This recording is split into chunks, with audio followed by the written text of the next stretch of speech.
जय माता रानी के सभी मित्रों को। दोस्तों, कल गुरु पूर्णिमा है और कल मैं आपको बता दूं, किसी को भी कल ऑनलाइन दीक्षा या आज या कल में ऑनलाइन दीक्षा नहीं मिलेगी। क्योंकि क्या है ना कि मैंने इसको नहीं देना उचित समझा, देव आज्ञा नहीं आई है, तो फिर मैंने कहा कि नहीं देनी चाहिए। तो ऑनलाइन दीक्षा किसी को भी नहीं मिलेगी। पहले मैं सोचा भी था तो दे दूं, लेकिन आपको मालूम है और मैंने आपको पहले ही बता दिया है कि मैं ये सब चीज़ें किसी लालच के वशीभूत या पैसे के वशीभूत नहीं करता। क्योंकि आप लोगों को मालूम है, अगर ऑनलाइन में दीक्षा देता हूँ, एक व्यक्ति से 1100 या 2100 रुपये भी ले लेता हूँ, अगर मैं रख लेता हूँ, तो कम से कम ऑनलाइन दीक्षा में इस समय 150-200 आदमी मेरे पास हैं जो ऑनलाइन दीक्षा लेना चाहते हैं। तो आप अंदाज़ लगा लीजिए, अगर मैं 150 आदमी से भी 1000 रुपये ले ली तो मेरे तो खूब अच्छे पैसे बन जाते, लाखों 1.5 लाख रुपये बन जाता है। लेकिन ऐसा नहीं करना है मुझे। पैसे के लिए तो मैं दीक्षा वगैरह देता ही नहीं, आपको मालूम ही है। और अगर प्रॉपर जो तरीका होता है तो उसमें तो ये इतने पैसे मायने में नहीं रखते कुछ। प्रॉपर दीक्षा में तो बहुत चीज़ें होती हैं, गुरु के कपड़े होते हैं, गुरु का मतलब प्रसाद होता है, गुरु के लिए माला होती है और फल होते हैं 5 तरह के, 1.25 किलो 1.25 किलो मिठाई होती है। और जो गुरु पहनता है कपड़े उस तरह के कपड़े होते हैं। तो वो तो बहुत लंबा विधान होता है, बहुत खर्चे का विधान होता है, तो वो चीज़ें अलग बात है। लेकिन मैं ये चाहता हूँ कि जो चीज़ सही है, जो परंपरा के हिसाब से है, वही मिलनी चाहिए। तो बहुत लोग कह रहे थे कि गुरु ऑनलाइन, मैंने कहा था चलो मैं इतना तो करा ही दूंगा कि आप साधना कर सकें। लेकिन जवाब नहीं आया और देवता के आगे हमारी कोई हिम्मत नहीं है कि हम उसकी बात के विरुद्ध जा पाएँ। अगर नहीं है तो फिर नहीं है, ठीक है ना। इसलिए ऑनलाइन दीक्षा नहीं दी जा रही है। बाकी बाद में मैं दीक्षा का एक समय आप लोगों को बता दूंगा। गुरु पूर्णिमा के बाद भी कई मुहूर्त आते हैं, ऐसी बात नहीं है,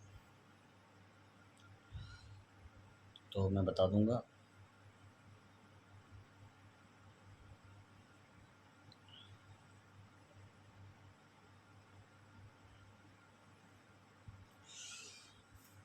दोस्तों, इसमें क्या होता है मालूम है आपको? आपको एक चीज़ बताऊं, उसमें लोग गुरु दीक्षा पैसे के लालच में दे भी देते हैं कई लोग। तो उसमें शिष्यों का भला नहीं होता, उनका तो भला हो जाता है। तो मैंने जितने लोगों को भी ऑनलाइन माध्यम से पहले दी है, तो वो मालूम है आपको कैसे दिए खाली वो मंत्र को कर सकते हैं जाप। बाकी उससे वो बड़े प्रोग्राम मतलब बड़े वो अनुभव ले सकें, बड़े प्रमाण ले सकें, वो नहीं होता। उसमें ध्यान रखिएगा। तो ये चीज़ तो मैंने फिर कैंसिल कर दी है।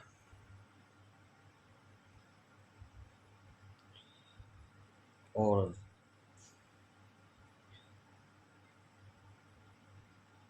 आप भी इस चीज़ को समझते होंगे कि जो परंपरा के हिसाब से चीज़ होती है वही अचूक होती है, ठीक है ना। तो आप भी इस चीज़ को समझिएगा हमेशा, जो चीज़ परंपरा के हिसाब से होती है वही अचूक होती है। लोग क्या करते हैं कि इस माध्यम से दीक्षा ले लेते हैं, जैसे सफलता नहीं मिलती तो फिर मंत्रों को या गुरु को दोष देते हैं, जबकि वो सही नहीं होता है।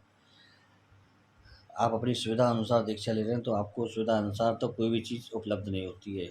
ये एक क्षेत्र ऐसा है दोस्तों जिसमें कठिन परीक्षा होती है। अगर परीक्षा में उत्तीर्ण होती हो तो आप सबसे आगे होते हो। फिर समझ रहे हैं ना आप? अगर परीक्षा में आप उत्तीर्ण हो जाती हो तो आप सबसे आगे होते हो, फिर आपसे आगे कोई नहीं होता है। लेकिन उत्तीर्ण होने की बात ज़रूर होती है इसमें, और वो आदमी को समझनी भी पड़ती है।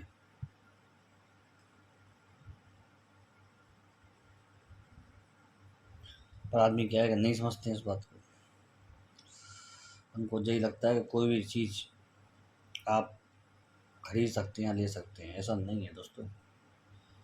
कुछ क्षेत्र ऐसे हैं जिनमें आप पैसे के दम पर कुछ भी नहीं कर पाएंगे। कई लोग मुझसे पूछते हैं, गुरु जी हमें कोई शक्ति वो दे दीजिए, ट्रांसफ़र कर दीजिए। तो मैं उनसे कहता हूँ भाई ऐसा तो कभी कतई संभव नहीं है, क्योंकि ये सतयुग नहीं है।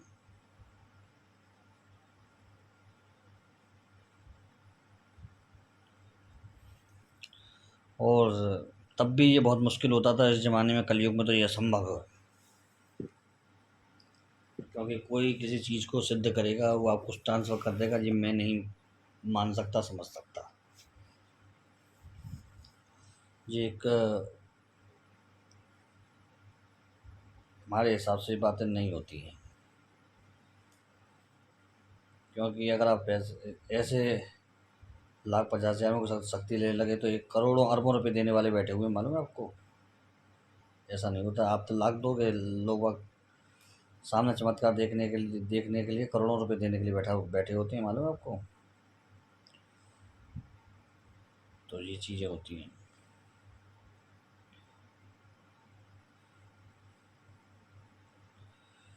और एक चीज़ और मैं आपको दोस्तों समझा दूँ हमेशा कि लोगों को जब सबसे अच्छा फल मिलने वाला होता है लाइफ में, जब सबसे उत्तम फल मिलने वाला होता है लाइफ में, तो उनको गुरु मिल जाते हैं।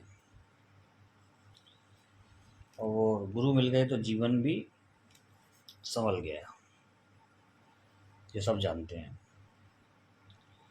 तो गुरु मिलना एक बहुत सौभाग्य की बात होती है। हर किसी को गुरु मिलते भी नहीं है दोस्तों। लोग आग भटक भटक के इधर उधर भटक जाते हैं, गुरु नहीं मिलते। और बहुत से लोगों के भाग्य में गुरु नहीं होते, तो अच्छे गुरु मिलने के बाद भी उसको छोड़ देते हैं, वो दूसरे लंपट और पाखंडियों के हत्थे चढ़ जाते हैं वो। ये भी देखा है मैंने। अगर किसी के भाग्य में गुरु नहीं है और उसको अगर गुरु सच्चा मिल भी गया, कोई खुदा ना खास्ता उसके प्रारब्ध कर्मों की वजह से, तो वो उनको समझ नहीं पाता, उनको पहचान नहीं पाता है, और पापियों के चक्कर में फंस जाता है। तब उसको समझ में आती है कि कौन सही है और कौन है गलत। पानी पीवे छान के और गुरु जो बनावे जान के, ऐसे पानी पीवे छान के और चीरा जो बनावे जान के। वो एकलव्य का सतयुग चला गया, जब शिष्य एक पैर पर खड़े रहते थे गुरु सेवा के लिए। वैसे मैं थोड़ा सा इस मामले में भाग्यशाली हूँ औरों के मुकाबले, कि मुझे कुछ खास शिष्य ऐसे मिले हैं जो बहुत ही सुलझे हुए, समझदार और अग्निपथ पर चलने वाले हैं। समझ रहे हैं आप, अग्निपथ पर चलने वाले। और कुछ शिष्य ऐसे भी हैं जो निरंतर परंपरा का पालन करते हुए आगे बढ़ रहे हैं। तो इसमें एक अजीब स्थिति है। अजीब स्थिति ये है दोस्तों कि वो इन चीज़ों को नहीं समझ पाते, वो भी लोग, कि गुरु उनकी भलाई के लिए ही उनको कई बार कुछ नहीं देता है, और देता है तो अचानक देता है। कई बार गुरु दे देता है, लेकिन वो उस चीज़ को या उस शक्ति को या उस ऊर्जा को लेने लायक नहीं होते, तो वो उनको मिलने के बजाय उस समय रुक जाती है, ताकि वो उस योग्य हो जाएं, फिर जा कर के वो ऊर्जा या कृपा उनको मिले। ये भी एक तथ्य है।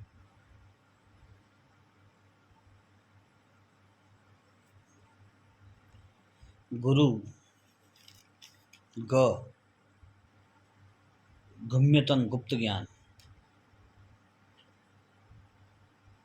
ऊ ऊर्जा, तेज, स्फुटन। र, किसी भी कर्म को करने के लिए अग्नि तत्व की प्रधानता। किसी भी कर्म को करने के लिए सदा रत रहना किसी भी कार्य में। रू, ऊ, उत्तुंग पर्वत, उत्तुंग श्रृंखला और उत्तम ज्ञान हासिल करना।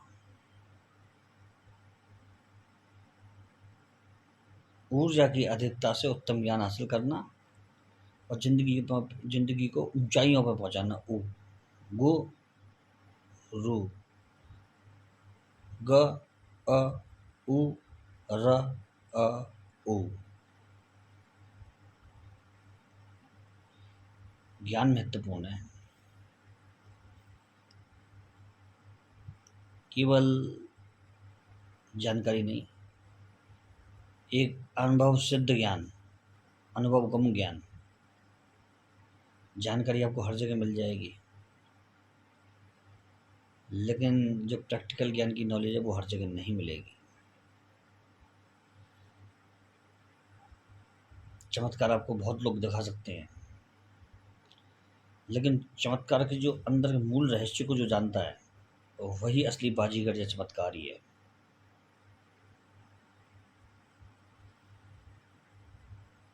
तरह तरह के विचित्र कलाएं, तरीके निकालने लोगों को आकर्षित करने के लिए, लेकिन जो उन बंधनों में नहीं फंसता, जो उनसे बाहर चलता है, वही आगे निकलता है।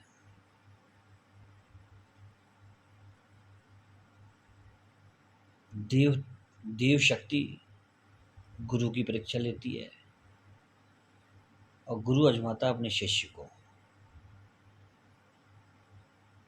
और शिष्य आजमाता है गुरु के ज्ञान को। लेकिन कब?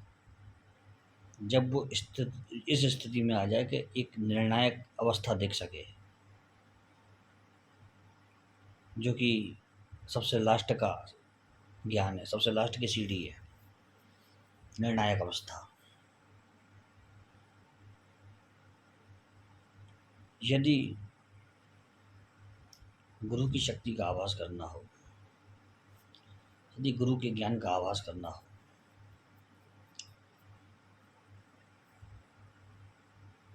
तो दत्त महामंत्र ओम द्राम दत्तात्रेयाय नमः, ओम द्राम दत्तात्रेयाय नमः, ओम धाम दत्तात्रेयाय नमः 1008 जप करने के बाद उस जप को लगातार गुरु को समर्पित करता रहे, गुरु की शक्ति का आभास अपने आप हो जाएगा। है ना विचित्र, लेकिन सत्य है,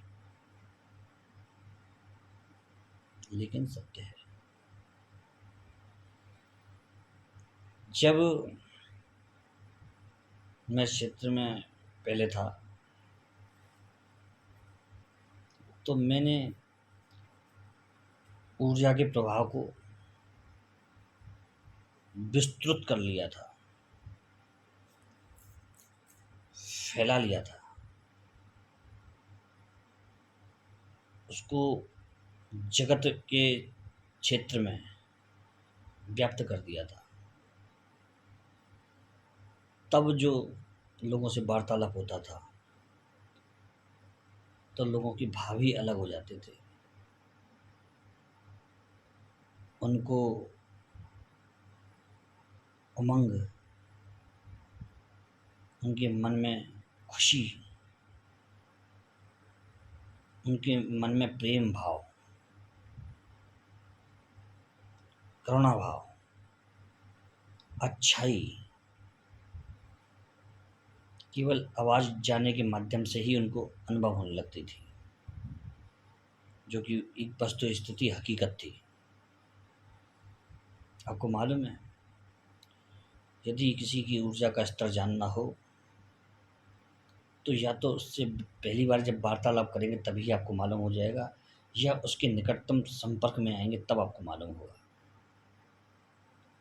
कि उसके अंदर कैसी ऊर्जा है। यदि व्यक्ति के पास आकर के मन प्रसन्न हो जाए यदि व्यक्ति के पास आकर के मन में करुणा का भाव आ जाए, यदि व्यक्ति के पास आकर के मन में दया का भाव आ जाए, अच्छा भाव आ जाए, खुशी का भाव आए, खुशी के आंसू आ जाएँ,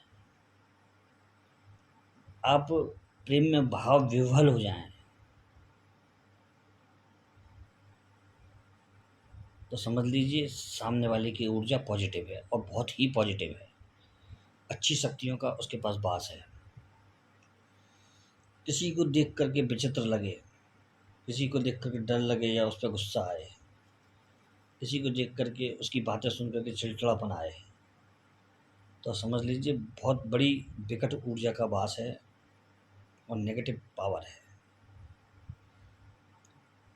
जो उस पर तो हावी है ही, वो उससे वार्तालाप करने वाले के ऊपर भी अपना इफ़ेक्ट डाल रही है। आपने देखा होगा ना कि आप खुशमिजाज व्यक्तियों के संग रहते हैं तो आप खुशमिजाज बनते हैं, और चिड़चिड़े लड़ाई झगड़े वाले झगड़ालू गाली गलौज वाले के साथ रहते हैं तो वैसे ही बन जाते हैं अपने आप, बिना सीखे कुछ उससे। ये उसकी ऊर्जा का प्रभाव होता है। आप सफल लोगों में रहेंगे तो आप सफल होंगे, क्योंकि वो ऊर्जा का प्रभाव होता है, वो सफलता की ओर ले जाएगा। नेगेटिव सोच वाले असफल लोगों में रहेंगे तो वो निम्न स्तर ही रहेगा आपका, क्योंकि आप उस जगह नीचे प्रभाव में रहते हैं।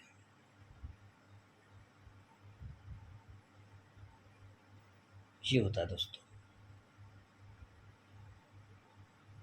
ये आपके ऊपर डिपेंड करता है कि आप किस वातावरण में रहना चाहते हैं।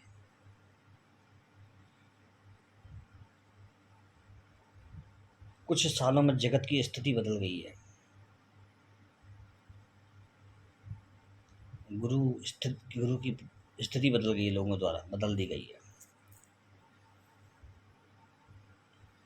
जो व्यक्ति शो दिखा रहा है, जादू से लोगों को बहला रहा है, या फिर वो उन्होंने आडंबर कर लिया है, सब लोगों ने उनके दरबार में या उनकी जगह पर या उनके स्थान पर जाने वाले झूम जाते हैं, गिर जाते हैं, तो वो बहुत उनको ज्ञानी या बहुत बड़ा तपस्वी या फिर बहुत बड़ा महात्मा समझते हैं, जबकि वस्तु स्थिति इससे बिल्कुल उलट है। आपको मालूम है, 10 साल पहले की बात बता रहा हूँ अपनी, मैं खुद की, और जो मैंने अच्छे लोग मतलब वैसे अच्छी पॉजिटिव पावर वाले देखे उनकी बता रहा हूँ कि कोई भी शक्तियाँ या कोई भी गण, कोई भी पावर, पॉजिटिव या नेगेटिव, यदि कोई किसी उच्च ऊर्जा वाले व्यक्ति के पास जाती है तो वो शांत हो जाती है। उसको अलौकिक, उस वस्तु चीज़ को ही अलौकिक शांति महसूस होती है।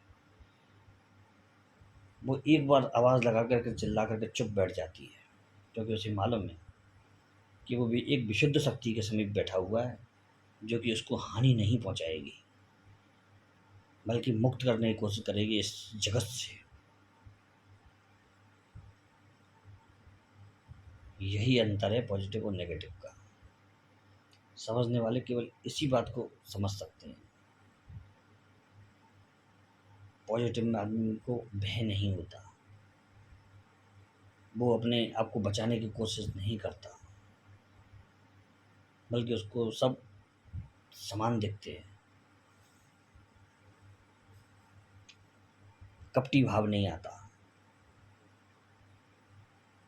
मारो काटो वाला भाव नहीं आता।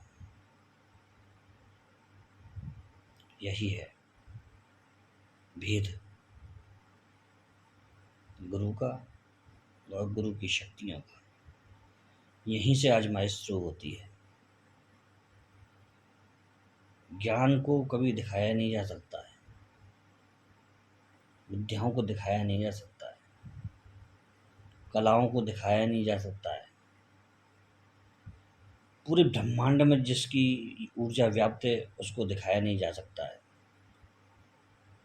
जितनी जरूरत उत्पन्नकर्ता की है, पालनकर्ता की है, उतनी जरूरत प्रलयकर्ता की भी है, धरती का सामंजस्य बनाने के लिए, पाप पुण्य का बैलेंस बनाने के लिए। यही एक भेद है जो संसार में जुड़ा हुआ है। दोस्तों, आप सबको मेरा आशीर्वाद है, माता रानी का आशीर्वाद है, हनुमान जी बाबा की तरफ से आशीर्वाद है, सारी गुरु पीढ़ी परंपरा का आशीर्वाद है। साल में 7 मुहूर्त आते हैं कम से कम गुरु दीक्षा के, तो समागम के माध्यम से इकट्ठे कई लोगों के माध्यम से बुला बुला के आपको गुरु दीक्षा में दिलवा दूंगा, कोई दिक्कत नहीं है, लेकिन सामने से, ठीक है ना। चलिए मित्रों, सभी मित्रों को जय माता रानी की, जय माँ भवानी की, बगलामुखी की जय, माता रानी की जय, वीर बजरंगबली हनुमान जी बाबा की जय, राम लक्ष्मण जानकी और जय बोलो हनुमान की, जय हो गम दया निधान की।